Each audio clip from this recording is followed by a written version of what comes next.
Hello, I am Olivia Ramirez and I teach K-5 general music in the Dallas-Fort Worth area of Texas. I inherited a classroom of SONOR instruments when I first started teaching elementary music. I didn't know what to do with them. I am a drummer and I thought, how hard could it be?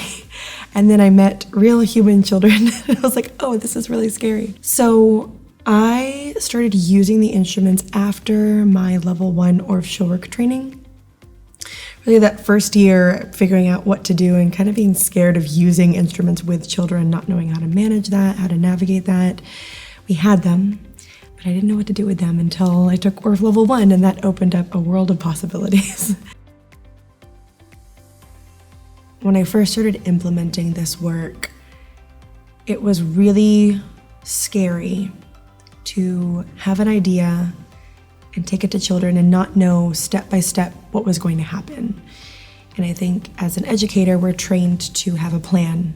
This is what we're going to do first, and then we're going to do this, and then we're going to do this. And Orff showwork taught me to start letting that go and to have a framework, an idea, something to spark curiosity, and then to be okay with whatever direction that goes into.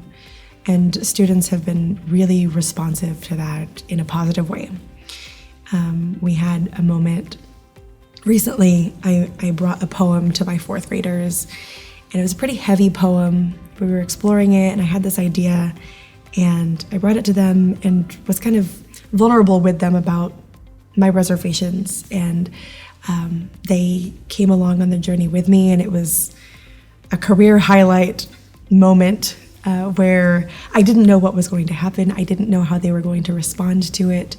But I found that in those moments that I'm worried that children may be irreverent, they rise to the occasion and they do beautiful things, and it transforms them, and that transforms me, and we all grow. The instruments sound great, first of all, which is really important with children, to play on an instrument that sounds good, because when the instrument naturally sounds good, they feel some level of success with that. And I can compare that against like when I've taught ukulele, and there's a little bit more technique involved in getting a good sound, and the frustrations, or teaching recorder and those initial frustrations with getting a good sound. But SONOR instruments are so accessible and they sound great. And so a student can experience a lot of success early on, which can build their confidence. They're also really easy to manipulate. They're durable. Sometimes we're playing games and an instrument gets knocked over in the game when we're not using it, or a kid will trip over an instrument and there's not a mark on it.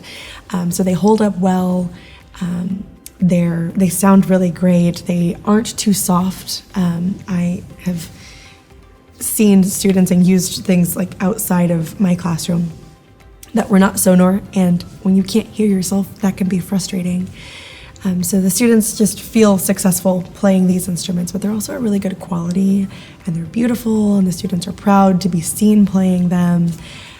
So I think that those are things that make students successful in my class, is having those early on moments, those low barriers to entry, where they can do something and know, like, I am a musician, I can make choices, and I can sound good, and not have to worry about, like, is my finger in exactly the right place, or am I covering the hole completely? And I do teach those things, but I do love the SONOR instruments just because of their ease of access.